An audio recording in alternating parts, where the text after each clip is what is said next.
अब हर खबर पर होगी हमारी नजर। पल पल बदलती देश और दुनिया की हर खबर पाइए सीधा अपने मोबाइल पर। नमस्कार, मैं अमित कश्यप और आप देख रहे हैं हंगामा टाइम्स। तमाम उत्तर प्रदेश की बड़ी खबरों को देखने के लिए अब वन स्टॉप हंगामा टाइम्स को सब्सक्राइब करें, बेल आइकन दबा लें ताकि सबसे पहले ताज़ा अपडेट पहुंचे आपके पास। उत्तर प्रदेश में अपनी बात को पहुंचाने के लिए लंबा आंदोलन करना पड़ता है। गांधी जी के बताए हुए मार्गों पर लोग धरना देते हैं, प्रदर्शन करते हैं। राजधानी लखनऊ के इको गार्डन में क्या ऐसे ही ऐतिहासिक धरने चल रहे हैं जो पिछले 1 वर्ष से चल रहे हैं और सरकार ने उस पर कई तरह के वादे और दावे किए, लेकिन अभी तक 69,000 शिक्षक भर्ती में जो सुपर टेट अभ्यर्थी हैं उनकी मांगों पर समायोजन का जो मांग था वो पूरा नहीं हो पाया और धरना दे रहे हैं। 2 लोग हमारे साथ इस वक्त मौजूद हैं। विवेक जी से शुरू करते हैं। सर, क्या लगता है योगी सरकार दोबारा ऐतिहासिक जीत दर्ज की? उम्मीद थी और कहीं ना कहीं वोट भी दिया आप लोगों ने, तो दोबारा जो सरकार बनी तो जो उम्मीदें बनी थी वो अब किस तरह की है? तो लंबा प्रदर्शन हो गया, 1 साल अपनी बात को सरकार तक पहुंचाने के लिए एक लंबा समय है और उसके बाद भी शायद अभी सरकार के कानों तक वो बात नहीं पहुंची। देखिए, सरकार तक बात पहुंच गई है। 69,000 का पूर्ण समायोजन के लिए पहुंच गई है। LIU के माध्यम से, IB के माध्यम से, अधिकारियों के माध्यम से पहुंच गई है। देखिए, हम सरकार से सीधा ये कहना चाहते हैं, जैसे अन्य राज्यों ने पूर्ण समायोजन किया, बिहार है, पंजाब है, राजस्थान, आप भी कर सकते हैं। 35,000 हमारे भाई बहन बच्चे हैं जो 69,000 एग्जाम को पास किए हैं, 90-97 कट ऑफ को क्रॉस किए हैं।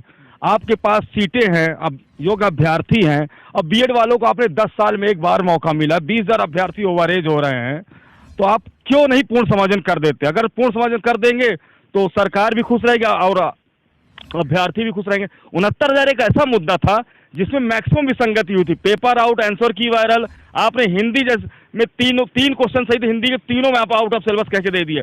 यहाँ तक कि आपने 40% एकेडमिक भी जोड़ दिया, जबकि आपको पता होना चाहिए कल्याण सिंह, राजनाथ सिंह के जमाने थे, आज की एकेडमिक और पुरानी एकेडमिक सोचिए कितना अंतर है। उस जमाने में 60% लाना कितना टफ हुआ करता था, लेकिन आज के समय में हाई स्कूल इंटर सबके 70-80% आ रहे हैं। उस जमाने में 10% लोग फर्स्ट डिवीजन हुआ करते थे, 90% सेकेंड डिवीजन हुआ करते थे। आज के जमाने में उल्टा है, 90% लोग फर्स्ट डिवीजन होते हैं और 10% तो खोजने पर नहीं मिलते हैं।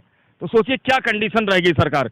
और सबसे बड़ी बात है कि आजकल जब पेपर आउट होता है तो मैक्सिमम पेपर तो एग्जाम से पहले ही आउट हो जा रहे हैं, तो योग्यता के साथ तो हर वैकेंसी में खिलवाड़ हो रहा है। आप दरोगा भर्ती देख लीजिए, आप चाहे तो कैमरा घुमा दीजिए भैया एक बार। हमने दिखाया अपने चैनल पे, दर्शकों को दिखाया 400 की भीड़ है।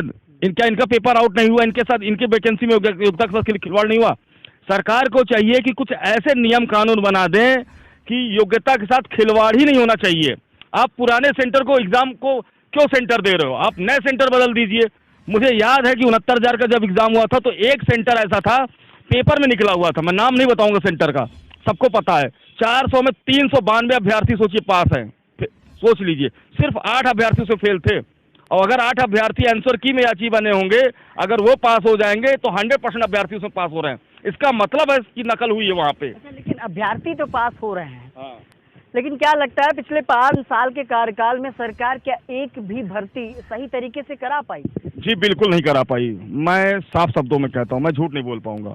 सरकार नौकरी देने में सक्षम नहीं रह पाई है और कहती है पारदर्शिता से एग्जाम होता, नहीं, पारदर्शिता से नहीं। इनके हर एग्जाम में पेपर आउट होता है।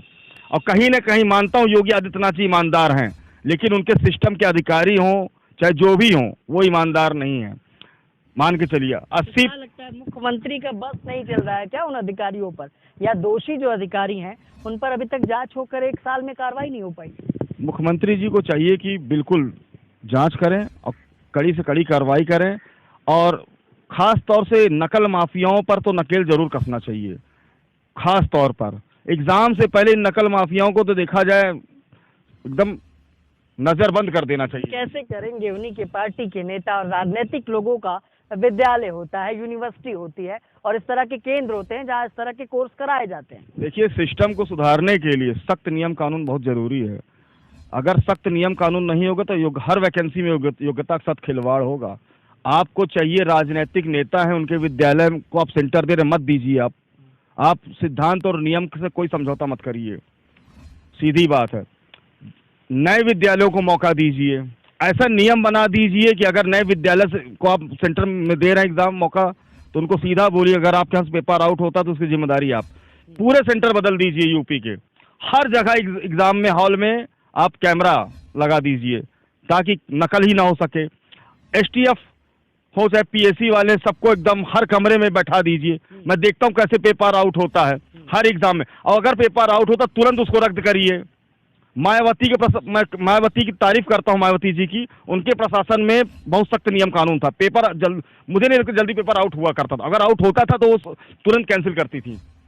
क्या लगता है 1 साल बीत गए हैं, अभी तक आपकी मांगों पर कोई बात नहीं हो पा रही है, हो भी रही है तो एक आश्वासन के तौर पर हो रही, लेकिन ठोस कार्रवाई नहीं हो पा रही है। देखिए, हम गए थे, शिखा बहन गए थे, हम लोग ब्रिजेश पाठक जी से मिले थे, तो ब्रिजेश पाठक ने 2 लाइन में ही बोला था कि हम भी परेशान हैं और हमारी सरकार भी परेशान है, कुछ आप लोग के लिए करते हैं, बस इतना बोले थे वो। संदीप सिंह से मैंने यही बोला था कि देखिए, प्रत्यावेदन मैं आपको दे रहा हूँ, आप 30 सेकेंड में हमारे 9 पॉइंट पढ़ लीजिए, इसमें 4-5 पॉइंट मेन हैं, हम बताना चाहेंगे 4-5 पॉइंट। एक तो आंसर की वायरल हुई थी एक दिन पहले, लगभग 8:30 बजे, एग्जाम से 1 घंटे पहले पेपर आउट हुआ था। 3 नंबर आपने हिंदी में आउट ऑफ सिलेबस कह के दिए, तीनों क्वेश्चन सही थे। इसके अलावा आंसर की का चल ही रहा मुद्दा, उसमें भी 3 नंबर बढ़ेंगे, मिला लीजिए। और लगभग 20,000 अभ्यर्थी हमारे ओवरेज हो रहे हैं, जो क्योंकि बीएड वालों को 10 साल में एक बार मौका मिला है। तो अगर आप इन सब बातों को ध्यान में रखेंगे, और आरटीआई की रिपोर्ट कहती है आपके पास 2,12,000 सीटें प्राथमिक में खाली हैं, और अन्य राज्यों ने कैसे पूर्ण समायोजन कर दिया, क्या हमारे मुख्यमंत्री नहीं कर सकते? बिल्कुल कर सकते हैं।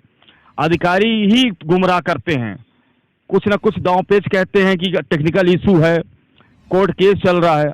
जब चाहे तब एजी साहब कोर्ट केस, चाहे 30-33 का लगा हो, चाहे एमआरसी का लगा हो, हर तरीके के कोर्ट केस को जल्द से जल्द उसका निस्तारण करें, पूर्ण समायोजन कर सकते हैं। क्या लगता है, चलिए अब हम इनसे बात करते हैं, मैडम हमारे साथ है। मैडम, सरकार ने बड़े स्लोगन दिए थे कि अब की बार महंगाई की मार, बहुत हुई महंगाई की मार, अब की बार योगी सरकार, बहुत हुई भ्रष्टाचार, अब की बार योगी सरकार। लेकिन क्या लगता है कि लगातार भर्तियों में इस तरह की घोटाले हो रहे हैं, स्कैम हो रहे हैं, आपकी भी भर्ती पिछले 1 साल से लटकी हुई है, उस पर प्रदर्शन हो रहा है, तो जो उम्मीदें थी, जो सरकार के दावे और वादे थे, किस तरह से देख रहे हैं अभी आप? सर, आपने खुद देखा कि इतनी बार आप लोग खुद आए कि आपने SCRT पे हमारा प्रदर्शन चल रहा था पिछले 1 साल। हम सोचिए, मई आ गया, फिर से पूरा 1 साल कंप्लीट होने को आ रहा है, मगर अभी जो भी जुमलेबाजी थी कि हाँ कि युवाओं के बारे में सोचा जाएगा, पिछले चुनाव में तो ये इसी तरीके से आए थे कि जो युवाओं को मेन फ्रंट पर रखकर इन्होंने चुनाव जीता था। बट इस बार इन्होंने कोई रोजगार के मुद्दे की बात ही नहीं करी। लगता है कि इनके एजेंडे में भर्ती देना है ही नहीं, नियुक्ति देना है ही नहीं। और जिस भर्ती के हम पीड़ित हैं, मैं आपको बताना चाहती हूँ, ये नई वैकेंसी नहीं निकाली गई थी, ये शिक्षा मित्रों के पद जो समायोजन जो रद्द हुआ था, उस पर ये 69 और 68,500 की वैकेंसी निकाली गई थी। तो सरकार से कहना चाहते हैं कि जब आप पिछली भर्तियों को कंप्लीट नहीं कर पा रहे हैं, इस तरीके से बच्चे 3-3, 4-4 साल पूरी मानसिक पीड़ा झेलते हैं, हम पेपर देते हैं, सारी मानकों को पार करते हैं, उसके बावजूद हमारा चयन नहीं हो पाता है, तो ये सरकार की विफलता है, ना कि बच्चों की विफलता। आप ये बताइए कि बच्चा एक एग्जाम देता है, पढ़ाई करता है, सारे मानकों को भी क्लियर कर जाता है, उसके बावजूद 1-1 साल उसको इस तरीके से दर-दर भटकना पड़ता है, आंदोलन करना पड़ता है। योगी जी को चुना था मुख्यमंत्री के रूप में, अपने क्षेत्र से विधायक को जिताया होगा, तो क्या लगा था कि अपनी बात को मुख्यमंत्री तक पहुंचाने के लिए इतना लंबा आंदोलन करना पड़ सकता है? ये सोच के चुना था क्या मुख्यमंत्री जी? सर, हम लोगों ने सोचा कि हाँ कि माननीय योगी जी हैं, उनका ही वक्तव्य था कि उनके पास 1,37,000 के पद रिक्त है, बट उनके पास योग्य अभ्यर्थी नहीं। वो आज अपनी ही बातों से मुकर रहे हैं। हम लोगों ने पूरा विश्वास सोचा था, दोबारा सत्ता में इनको इसी भरोसे पे लाया था कि चलिए आचार संहिता, आपने खुद देखा, मैं पानी की टंकी पर 6 महीने बैठी रही, इसी आस में बैठी रही कि हाँ माननीय योगी जी के द्वारा हमारे साथ न्याय किया जाएगा। मानते हैं कि अभी आचार संहिता लग गई, चुनाव फिर से आ गए, दोबारा इस शासन में आएंगे तो शायद हमारी बातों को सुनेंगे। और ये मानकर चलिए, ऐसे कोई भी विधायक, मंत्री, सांसद नहीं रह गए होंगे जिनसे हम लोगों ने पिछले 1 साल से मुलाकात ना की हो और अपनी बातों को माननीय योगी जी तक पहुंचाने का प्रयास ना किया हो। मगर हमें समझ में नहीं आ रहा है कि चीजें कहां पर गलत हो जा रही है, कि माननीय योगी जी को ये चीजें पता है, संज्ञान में है भी, या फिर वो जानबूझकर भर्ती नहीं करना चाहते हैं। तो इन्हीं चीजों को, बातों को हम लोग जानना चाहते हैं कि जब सरकार के द्वारा हर तरीके से वो भी चाहता है कि योग्यता का सम्मान किया जाए। एक आप ये बताइए जरा, 90 97 नंबर लाकर जो बच्चा बैठा है उसकी ज्यादा योग्यता होगी कि जो 115 118 नंबर लाकर बैठा है उसके पास ज्यादा योग्यता होगी, वो बच्चों को नींव सुधार सकता है। मैं मानती हूँ कि जिनका सिलेक्शन हो गया हमें उनसे किसी भी तरीके से गुरेज नहीं है, वो भी हमारे भाई बहन है, मगर इस भर्ती में 69,000 की भर्ती में अगर पदों के सापेक्ष 2 गुना बच्चा पास हो गया है तो ये बच्चों की कमी नहीं, ये तो उन्होंने इतना अच्छा प्रदर्शन किया उन्हें, जबकि हम लोग बीएड डिग्री धारक हैं, हमें 8 साल बाद मौका दिया गया। तो आप ये बताइए जब हमें पिछले 8 साल बाद मौका दिया जा रहा है और 94,000 बच्चा पास हो जा रहा है, अगर इस 69,000 में भी अगर बीएड को इन्होंने ना शामिल किया होता तो इस बार भी सीटें वैकेंट रह जाती, जैसे 68,500 में रह गई। तो जब आपको योग्य अभ्यर्थी मिल रहे हैं, आपके द्वारा ही तय मानक पर वो पास खरे उतर रहे हैं, तो आप उनकी नियुक्ति क्यों नहीं देना चाहते? आप क्यों नियुक्ति देने से पीछे हटते हैं? बिल्कुल सही बात है कि कोई अपील करना चाहेंगी जो और साथी आपके हैं?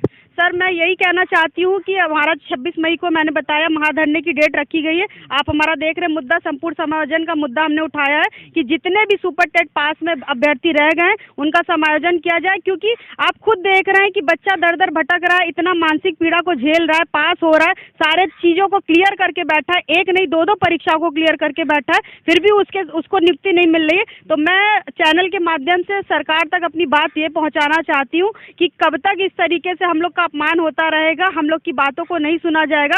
एक बार हम लोग को समय दिया जाए, हमारी डेलीगेशन टीम को वहां तक माननीय मुख्यमंत्री जी तक हमारी बातों को पहुंचाने का समय दिया जाए। अगर वो हमसे बात कर लेते हैं, 5 मिनट का टाइम देते हैं और चीजों को क्लियर हम चाहते हैं कि वो बस हमें समय दें और जिन बातों को पूछना चाहते हैं कि आपका मुद्दा जो भी है 69,000 का, क्योंकि आप देख रहे हैं इतना विवादित हो चुका, आपसे एक बार मुलाकात कर लें, बस मैं इतना चाहती हूँ कि हमारी मुलाकात किसी माध्यम से करा दी जाए। जी सर। उत्तर प्रदेश की राजधानी लखनऊ के इको गार्डन में पिछले 1 साल से इस आस में ये अभ्यर्थी जो सुपर टेट के हैं प्रदर्शन कर रहे हैं कि शायद मुख्यमंत्री अपने 5 मिनट का विशेष समय दें, लेकिन अभी मुख्यमंत्री के पास इनकी बात को सुनने के लिए समय नहीं। लंबा समय हो गया इनके आंदोलन को, सरकार के वादे और दावे जो बैनर पोस्टर के माध्यम से किए गए थे कि प्रदेश में रोजगार देंगे, लेकिन शायद सरकार अपने बताए हुए मुद्दों से भटक गई है, मंदिर मस्जिद कर रही है।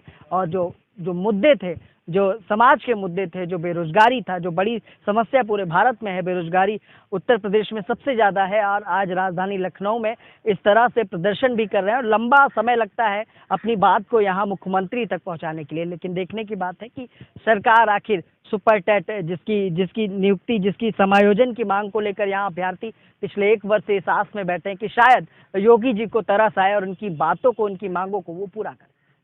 सहयोगी भरत के साथ मैं विक्रम लखनऊ।